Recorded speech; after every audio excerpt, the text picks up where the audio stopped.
All right, I think we are live. Welcome, everyone.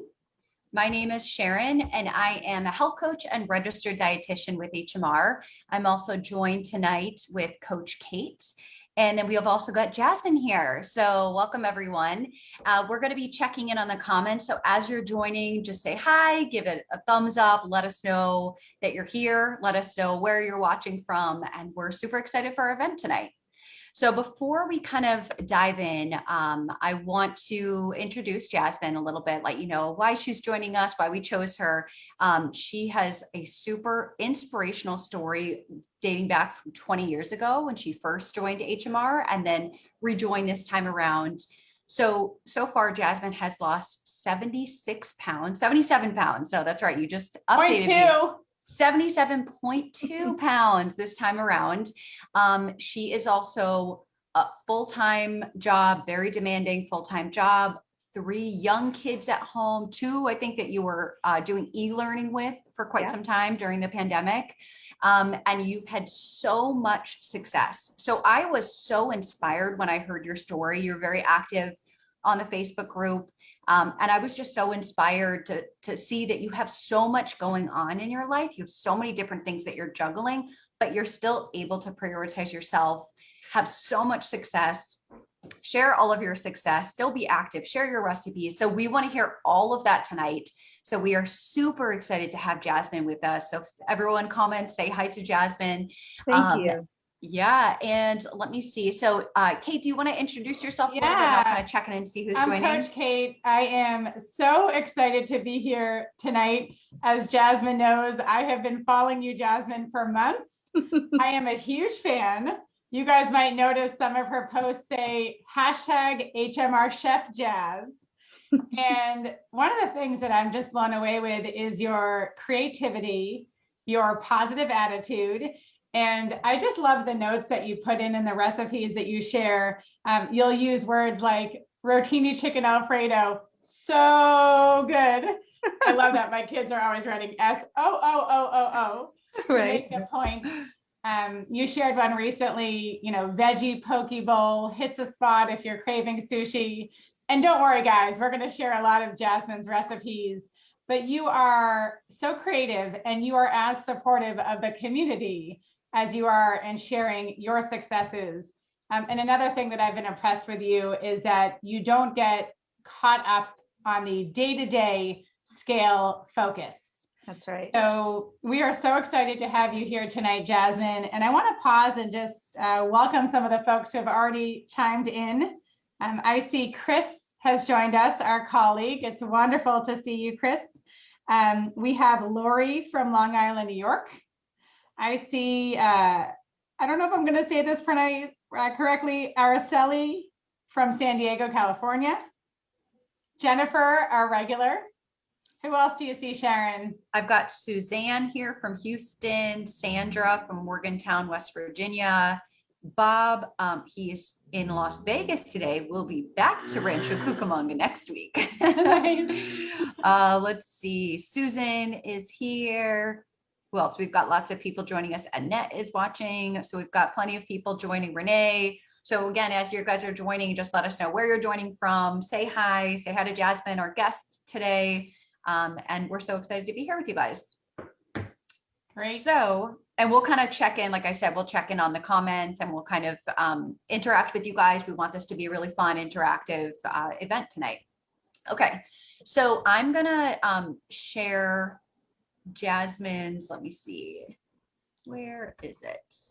All right, well, while I'm getting that ready, there we go, share screen. I want to share Jasmine's before and after.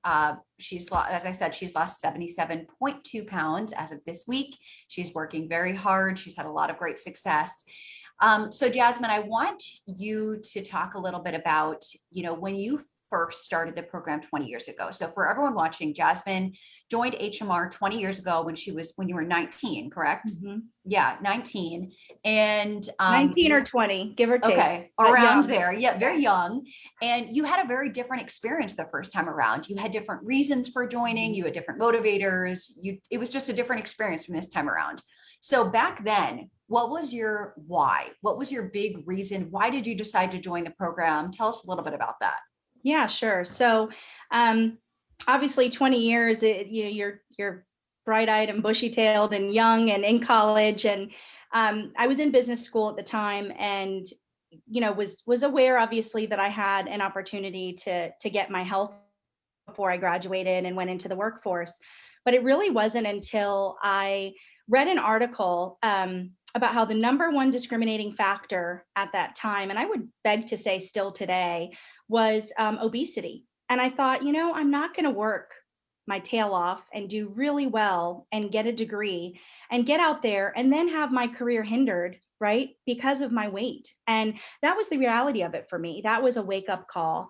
And it was still living at home, and I was a commuter at the time. And my father had found the program and learned about a local clinic, a local hospital actually, that was offering it. And so I went to the orientation. I candidly was super skeptical. At 19, 20 years old, you think, is this really going to work? Do I have time? Can I fit it into my life? But I took a leap of faith, and I did start out with decision free and had really great success, honestly. Lost about 140 pounds or more, and in probably a little over a year, about a year and a half. And then regrettably did not join phase 2, but was able to maintain the weight loss for about 10 years after as a vegan. And the main reason was I jumped right into launching that career that I had worked so hard for, and was able to start on such a positive note, knowing that if I was discriminated against, it wasn't going to be because of my weight. Wow. So that was really my why back then. Yep.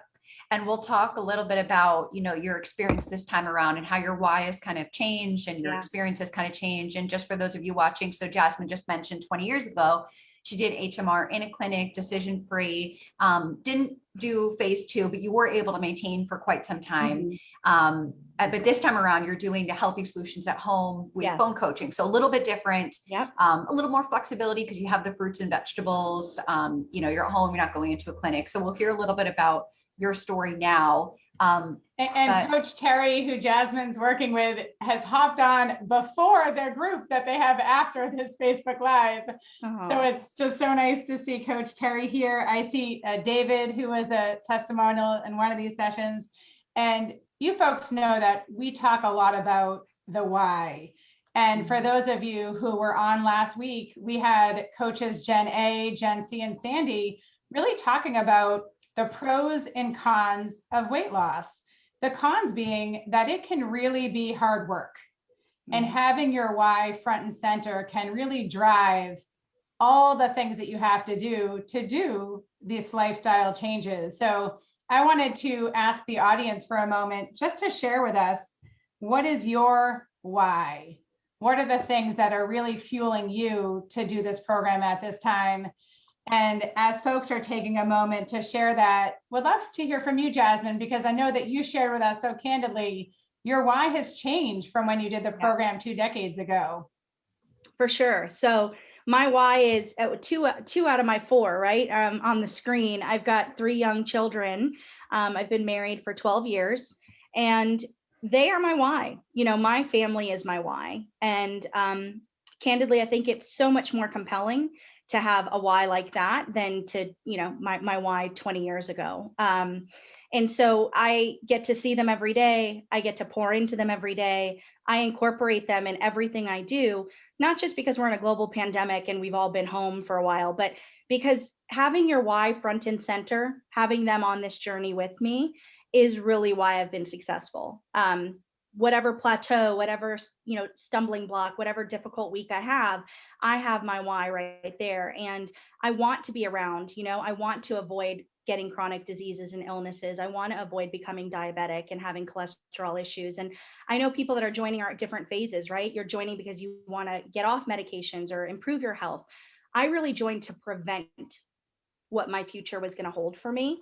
And to avoid that, right? And to have that longevity so that I can be there for them, so that I can pour into them, so that I get to experience every phase of their life and I get to see them get married, and that my weight is not a hindrance to that. Absolutely. We have other folks who have started to share their whys. I know that your three little ones, I'm a mom of three, and I think about that often. I want to be able to walk with them like you are, and bike with them and do all those things that you've shared with us is so important to you. We have Amy who shared that her why is taking care of her aging parents. Yeah. You know, we want to be there for our loved ones. And I know Susan has been very active here, wanting to fit in our clothes. You know, those of us who have had a weight struggle, there are times that we haven't known if the pants are going to button, if the dress will zip. And that can be really anxiety provoking. Keeping up with grandchildren, I know that's a really big why. We have Suzanne who shared that. So it's so nice to see that. Sharon, what are you seeing? Jennifer mentioned my why is to be here for my son since I'm a single mom. Let's see, Dara, my why, my kids, my clients, I want to role model. My joy for endurance running. So to be able to keep up with things that she enjoys. Let me see. Let's see who else is commenting here. Eloise, my weight was gradually climbing up with my age. I want to age healthy and not to burden others. Yeah. So many people have, different reasons for joining. We all have something that's important to us. And it's always important to remember that. And Jasmine, you said you can look at your why and your reason right in front of you every single day. And I'm sure that's like a big motivator for you. Yeah, absolutely. Awesome. I think that's the why is so important in challenging moments. When the newness of the program wears off or you're having a tough week, I think that's what keeps you going. That's your motivation. It's not always going to be the scale moving in the direction you want. It's not going to be that you always feel great. It's not going to be that you're knocking it out of the park every day. And this is a lifestyle change. It's a commitment, and your why is what's going to center you. It's really, really what's going to anchor you. Mm-hmm. Yep. I'd love to Absolutely. talk about planning a little bit because you've shared with us a lot of what you do.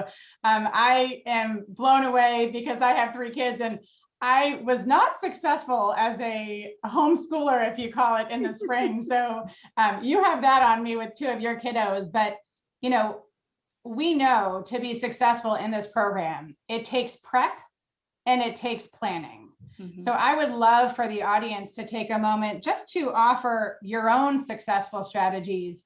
When you think about any prep and planning that you do, what are some of the tips that really help you stay on track? And then Jasmine, you shared some of the things that you do with your family, some of your calendar tricks. And we want you to tell us, amidst your busy schedule, running your business with your three kiddos, how do you fit in your HMR prep and behaviors? Yeah, definitely. So I think you hit it. It's all about planning. I've got two kiddos that I've been supporting very closely with e-learning since March of last year. And so 2 weeks left for that. And then having a young toddler, I quickly found that it's so important to be prepared, because if you leave it to, oh, well, I'll get to that later, you're really setting yourself up for failure. So I have a couple things. I like you mentioned the calendar, I manage my work by calendar. I live and die by that calendar. I also have a personal calendar, and then I have a family calendar, and I layer them on top of each other. And I plan for everything: meal prep time, veggie prep, grocery shopping. I use it to manage my grocery list and determine exactly when I'm going to go to the store. I use it to manage PA. I use it to block time. We call it Be Well, Work Well at my company. I block Be Well, Work Well time to get a walk, to get in the pool with the kids, to swim some laps, to get on the elliptical for 15 minutes, to get a shower after. I live by the calendar. And if it's in the calendar, it's going to get done. It's front and center. And so I prioritize not only the meal prep and the grocery shopping and the time to eat and decompress and to get the PA in, but I put it on the same level of priority as doctor's appointments for the kids, homework assignments that need to be turned in, projects that need to get done. It's at that level of priority. And I think that's critical. to look at yourself and what you need to do to be successful as just as important as what you need to get done for your elderly parents, your spouse, your children, your grandchildren, your pets, whatever you have in your life that you're balancing. So that's a big, aspect of what I do. Every weekend, my husband and I sit down, we look at the calendar. We look at where we have conflicts. We look at where, Jazz, when do you want to do this? And when do you want to do that? And we plan for it. We have a conversation around it. And then we're flexible, recognizing that life happens. You've got to be flexible, and you've got to kind of go with the flow. But planning the time for PA, planning the time for meal prep, and taking the time to actually pre-cut veggies, wash and cut, grill that corn on Saturday for the week, grill those zucchinis, anything that takes a heavy lift, getting that done in advance all goes into that prep and how I'm successful during the week, and how I'm actually able to do these recipes and these meals that look like they take a lot of time, but they really don't, because I front load that time over the weekend. More about those recipes. I'm super excited for you to share those. And you mentioned you use all these different calendars, work, personal calendar, everything, and you do Google calendars. That's what you use? Yeah, I was use just curious Google Calendar because it's great. You can color code. I color code anything for the kids in green, anything for me is orange, anything for work is blue. You can overlay it. And it's great because you can see where you've got pockets of time. So for me to manage my career and to manage what I need to do is key. And again, incorporating the kids into those activities so that you're not feeling like, oh my God, I'm taking away from. You're not taking away from, you're adding to. And I try to always look at it that way. And it sounds like when you're like planning your schedule, when you're doing all this stuff, you're making these, like you said, like almost appointments. Like your exercise is an appointment. It's just They're as blocks important on my calendar. They are blocks on my time. If you have a doctor's appointment, if you have somewhere you have to be, that's going to be blocked in your calendar, and you're not going to not show up. So it's like you're doing the same thing. You're blocking them in your calendar. You're not going to not show up to prep your veggies. You're not going to not. Yeah, totally. I love that.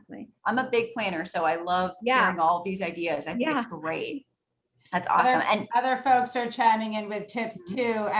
Susan wrote, I always have my HMR products, veggies and fruits, calorie-free drinks around. And if you have them, you can't go wrong.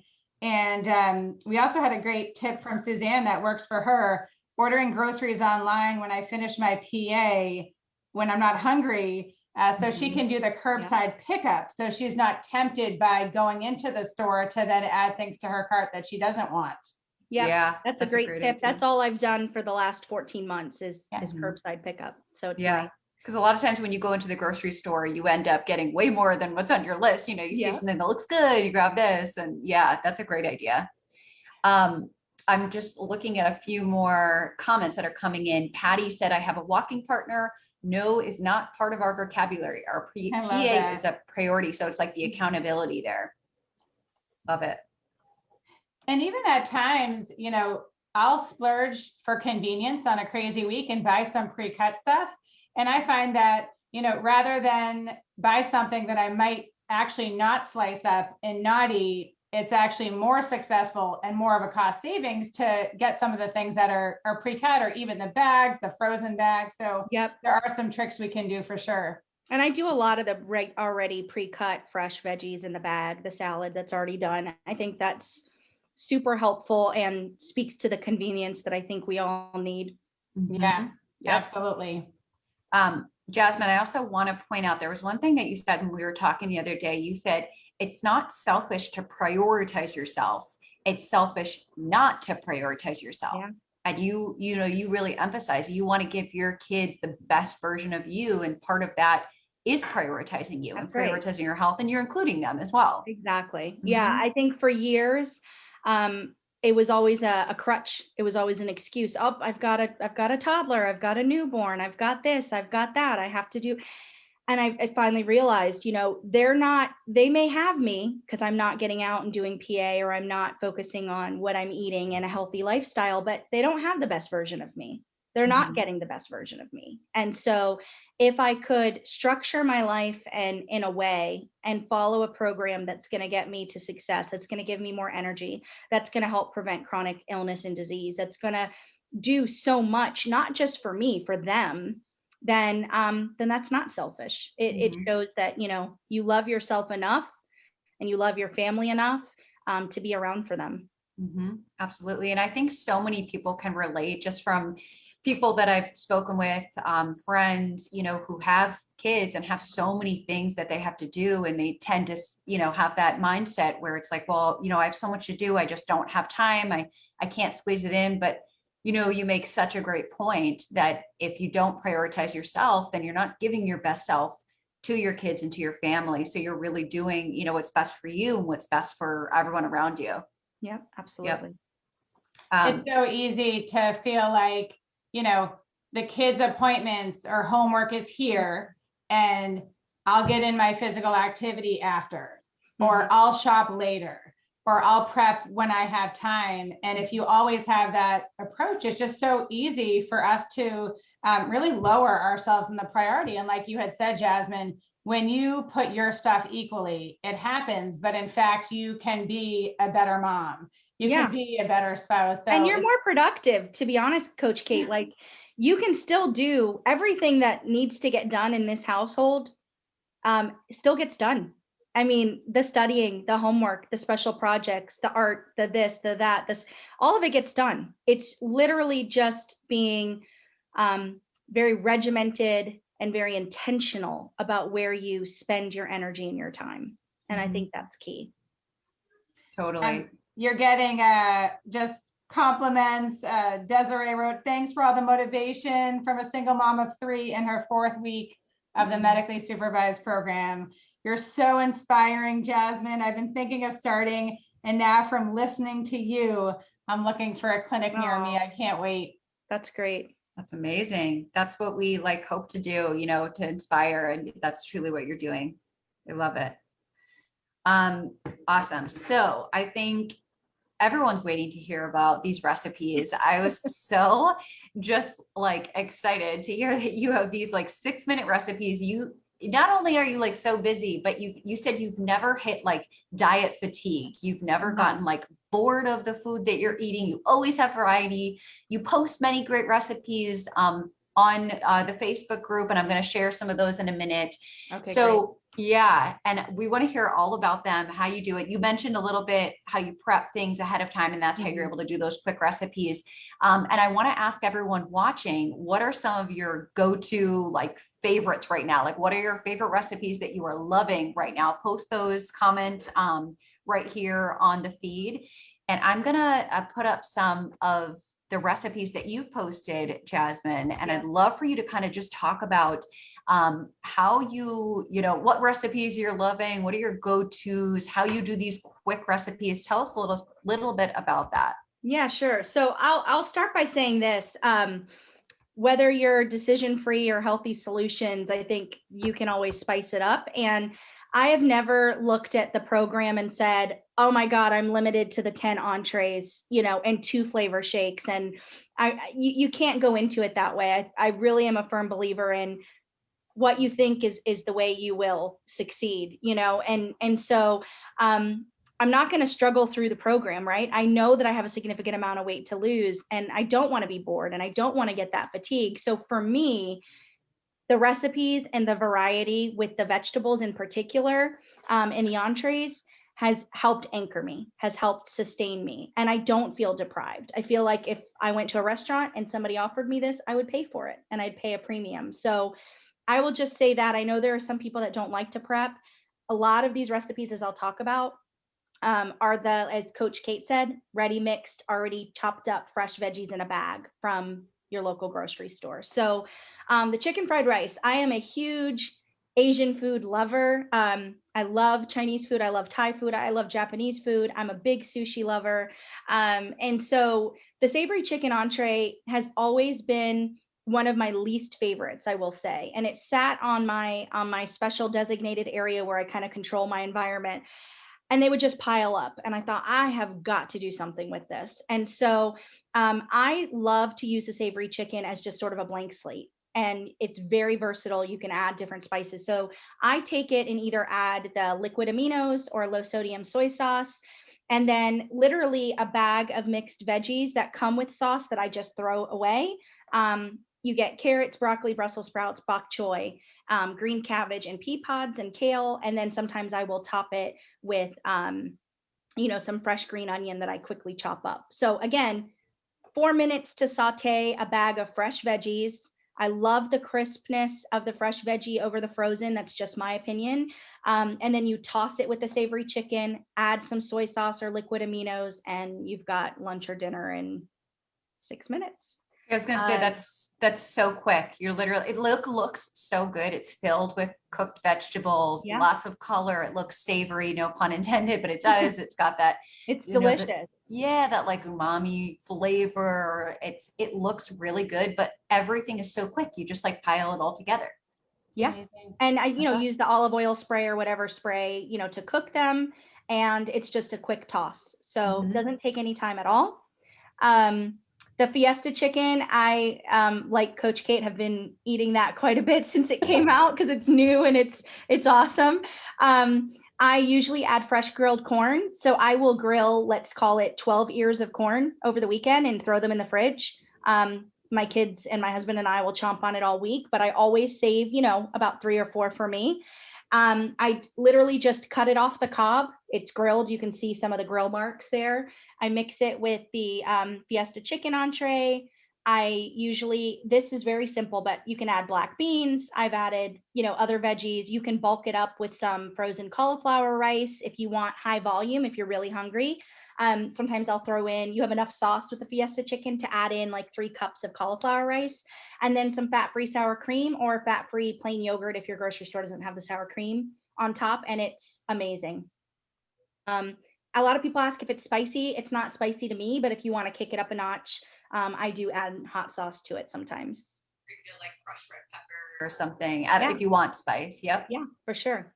I love it. And then the rotini chicken Alfredo is one of my all-time favorites. I think about when old pre-HMR behavior, chicken Alfredo often would be with peas or carrots. So sometimes I throw in a bag of steamed peas and carrot mix, and some garlic salt or garlic seasoning.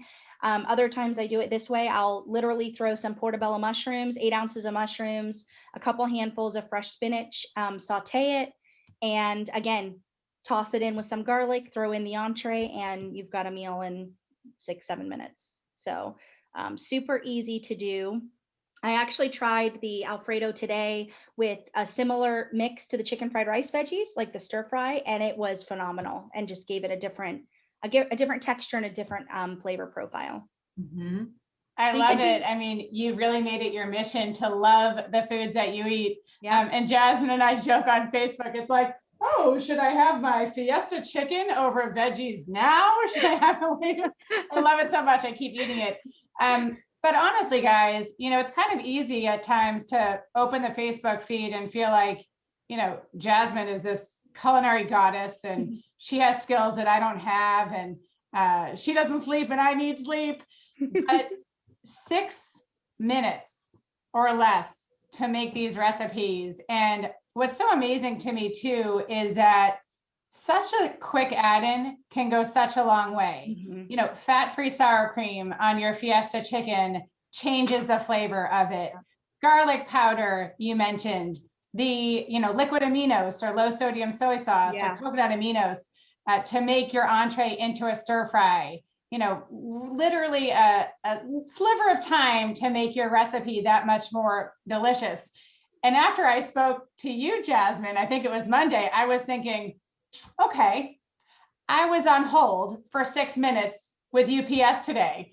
I could have made a Jasmine recipe. For sure. I watched Sesame Street with my little one. 6 minutes of commercials. So the point is that we have more opportunities in our day. Maybe we need to plug it in. But even the days that we feel so busy, there are ways that we could build in making a quick something, and it is just really delicious. So we want to look for those opportunities to really take advantage of them. And also know if you want to bake a recipe and make a more labor intensive HMR concoction, you can. Yep. But when you need quick and easy, you can absolutely go in that direction too. Any that stand out to you, Jasmine, that Coach Sharon didn't share that you've just been loving? I will say there are a couple things that I've really liked. I did like a deconstructed burger with the mushroom risotto. I was craving a burger, so just using some yellow mustard and sugar-free ketchup and using all the condiments of a burger and putting it over a salad has been a go-to for me. The beef stroganoff remixed, like with some of the fat-free sour cream or yogurt, the sauteed baby spinach with the mushrooms, and I often will throw it over some zucchini noodles, and so it's just super rich and it's got a lot of flavor, and it's one of my favorites. I know a lot of people like soups. I have transformed. I went through a phase where Coach Terry could probably attest. I did soup every single meal for like 2 weeks. I don't know. It just felt like having soup, and it was super high volume. So I used low sodium beef, vegetable, mushroom, and chicken broth. And then, any one of those. And then I would mix whatever entree, like a beef stroganoff, some corn, some peas, some carrots, some spinach, some mushrooms, whatever's in your fridge, I would saute up, and it would make 6 cups of soup and count for all the veggies you needed really for a day. So yeah, I definitely go through phases. I think once you've been on the program for a little while, you do, and you've got to just think about, okay, what do I need? Variety is the spice of life. What do I need to do to keep going? I also struggled a bit with the chicken barbecue. I don't like a lot of sweet. And so mixing protein and sweet for me is always tricky. And so I transformed that and the savory chicken into some salads that I've posted out on the group. I really missed being able to just eat a big salad. And so I would take a broccoli cabbage slaw, cut up the chicken barbecue into small pieces with the barbecue sauce, with the rice and beans, throw it and mix it in with that slaw, add some fresh grilled corn, any other veggies that I would have on hand, a dollop of fat-free sour cream. It wouldn't even need dressing. And so I really enjoy my chicken barbecue salad that I would say rivals going to, a restaurant and ordering a barbecue chicken salad. So yeah, I think you can do so much. It's just giving yourself permission to be creative and thinking about what you're craving. And honestly, anything that you're craving, you could probably recreate in the box. And that's the way I sort of look at it. You have to get creative. And if you guys are watching this and just looking for inspiration, so many of you are saying, I love the recipes. I love the recipes that you're sharing in the Facebook group. And you can find all of them. I think you did hashtag HMR Chef Jazz, right? Yeah, J-A-Z-Z. I did, so that you guys could find them, but everyone else can. Everyone can find them now. Yeah, I went back through all of my posts and added hashtag HMR Chef Jazz, Jazz, so that if you search in the group, they'll pop up.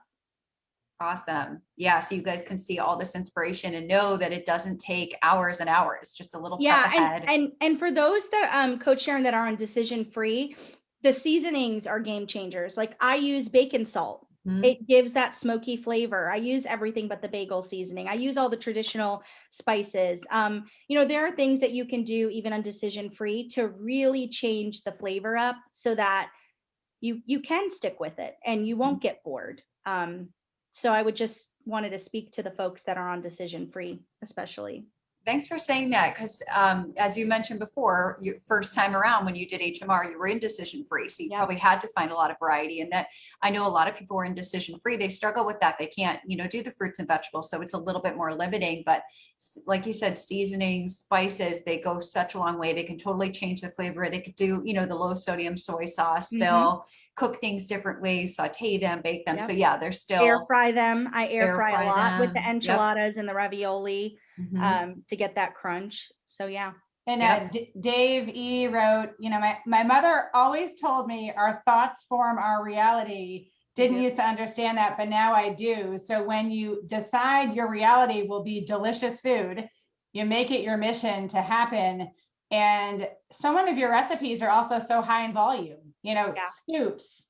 I know Jennifer wrote, stir fries are so filling. You can use 1 to 2 entrees plus veggies, low sodium soy sauce, sugar-free teriyaki, and you can make this massive filling meal. Yeah. I always do more is better. I have since the beginning. Most weeks I have 70 cups of fruits and veggies. And, more on the veggie side, just because I have a savory palate, but That's my average is somewhere between 8 to 10 a day. So Amazing. yeah, 8 to Awesome. 10 cups. And I want to just mention too, before we move on, for the recipes, they're quick recipes. And Jasmine, you had mentioned, on the weekend, sometimes you'll do prep, like you'll chop up, vegetables or you'll grill corn. Yeah.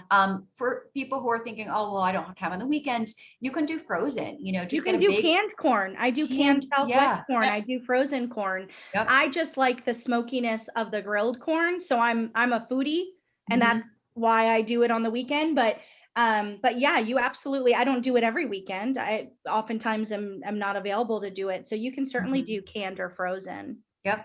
And I know Trader Joe's has I think it's A roasted, fire roasted roasted corn. corn. Yes. Yeah. And it's frozen, I believe. So Yeah. you can just, microwave it if you want, or put it on the Yeah. stove and just quickly, throw something together without doing a lot of prep. Exactly. And And I Jasmine, you do were do a telling lot us too, of the bags of salads you get, you toss a dressing, you do your own, yeah. or the bags of, mixed vegetables already fresh. So there's a lot of that too in our Yeah, I supermarkets. use a lot of the Taylor Farms. Like my local Walmart carries them. I get them drive up. I get like 6 bags at a time. I throw out the ginger or teriyaki dressing. I add in the G. Hughes sugar-free teriyaki instead, or the liquid aminos, and we're good to go. I guess for those of you that have families that are not, on the journey with you, you could save the sauce and saute veggies for them in that, but I just toss them. So. So Jasmine, I want to talk a little bit about hitting plateaus and still, continuing and sticking with it and, continuing on week in week.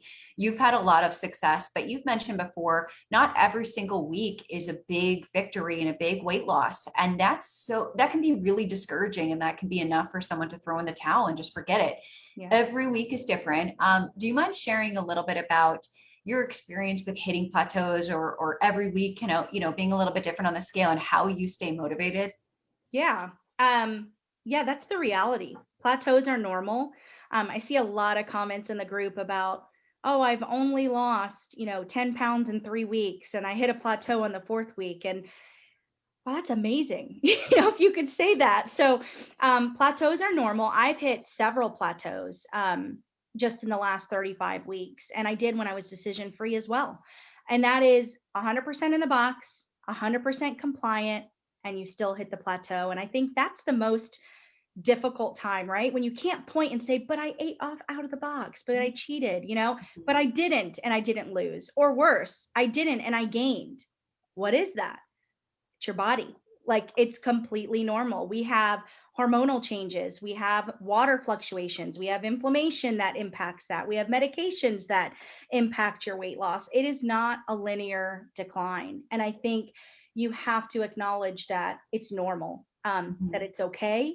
You have to give yourself some grace, be merciful to yourself, love yourself enough to know that the next week you'll probably see it go down. Listen, I had, I don't know, 3 or 4 weeks where I didn't see a drop.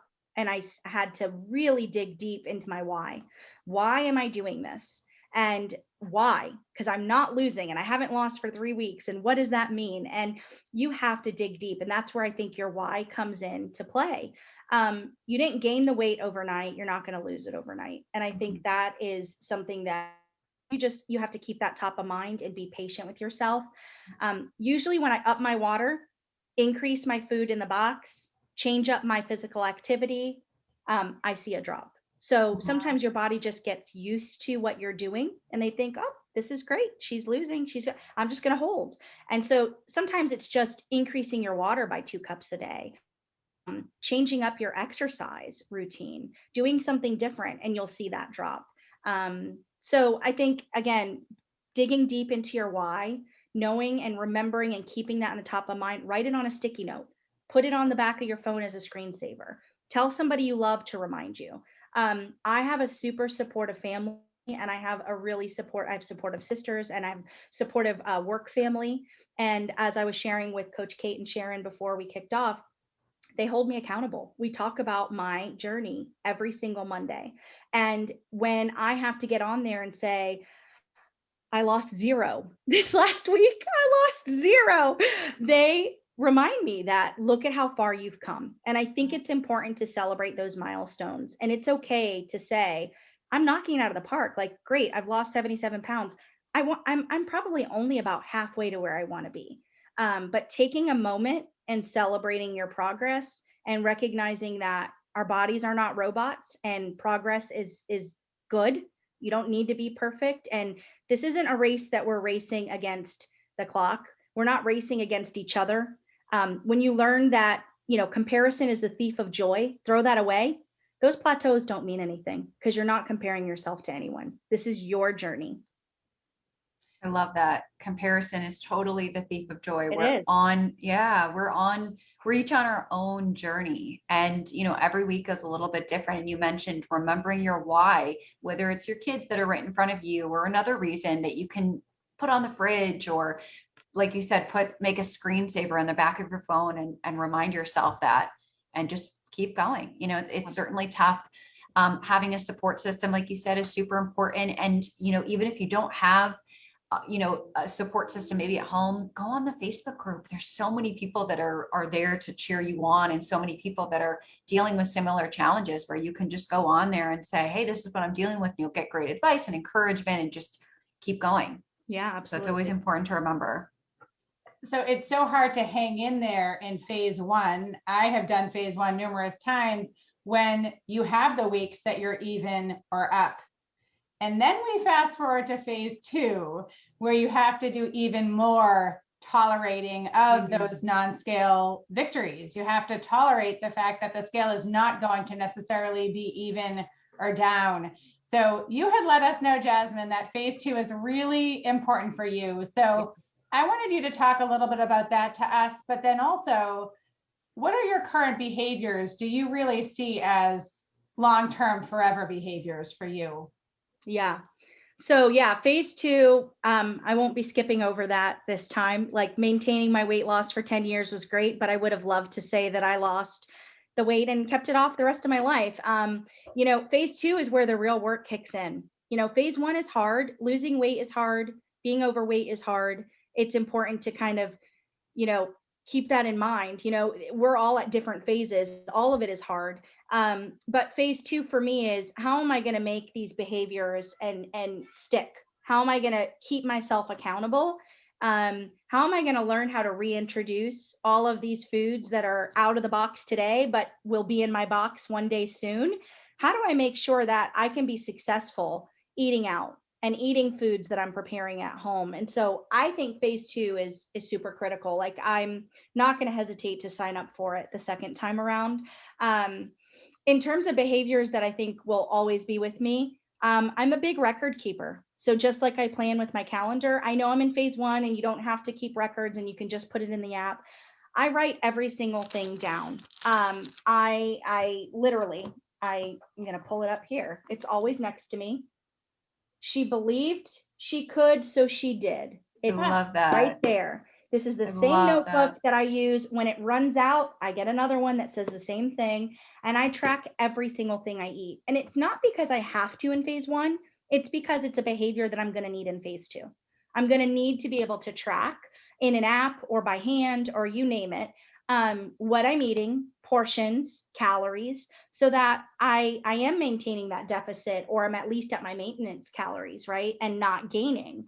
So it's a behavior that I've started from day one in phase one, and that's something it's going to carry with me. I think obviously the frequent meals, the frequent eating to keep my metabolism up is something that I'm going to keep when I go into phase two and beyond. I definitely am going to keep PA. Biking was a big thing for me 20 years ago, and I really got away from it and wasn't able to do it because of my weight. And it's something that I've started doing again, and I've been able to enjoy with the kids. So I want to keep that, keep that going, and God willing, be able to do that for many years to come. And you can keep up some of those 6-minute recipes too. You can keep. I would love to do like an HMR recipe book addendum to what everybody. Yes, we need it. That would be awesome.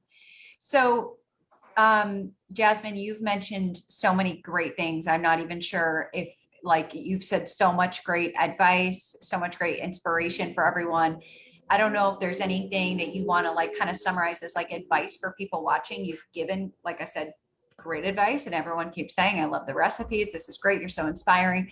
Is there anything that you would really just leave our viewers with as advice, whatever journey that they're on? Yeah, I would say for those that are just starting out in phase one or have been on phase one for a while with success, or you're struggling, or you're in phase two, or you're thinking about the program, the biggest thing is don't let fear, keep you from making that step. Don't don't go into it with a negative mindset. And if you're struggling, like, reach out for support. And anyone's welcome to message me privately on the group. But you know, prioritize yourself, know your why, plan for success, and keep in mind that you are important. It's not just planning, it's not just making the step, it's learning how to self-love, and being aware of your triggers and understanding what you need to stay on track. And don't lose sight of your goals. Like, it doesn't matter how long it takes to get there. Your goal is your goal, it's personal. And I really, really, really have done a lot of work on myself to not compare, because I do believe that comparison is the thief of all joy. And it makes me nervous when I see people trying to compare. Well, I've lost this and I've lost this, and it's your journey. Enjoy it, dig deep, find out what works for you, and stay the course, because you're worth it. You're absolutely worth it. Love it. Awesome advice. You have been so amazing. And even when we connected earlier, Jasmine, I was thinking maybe we'll go for 3 hours, 5 hours, but don't worry, guys, we won't. But I just want everyone to know that we will see Jasmine again. And I hope that tonight's conversation has been helpful for everyone who's been watching. We thank you, Jasmine, for sharing your story. And we have no doubt you will keep up the amazing work. We hope that everyone will continue to join us on Thursday evenings. Thanks for having me. Have a great night, everyone. Thank you. Bye. Bye, everyone.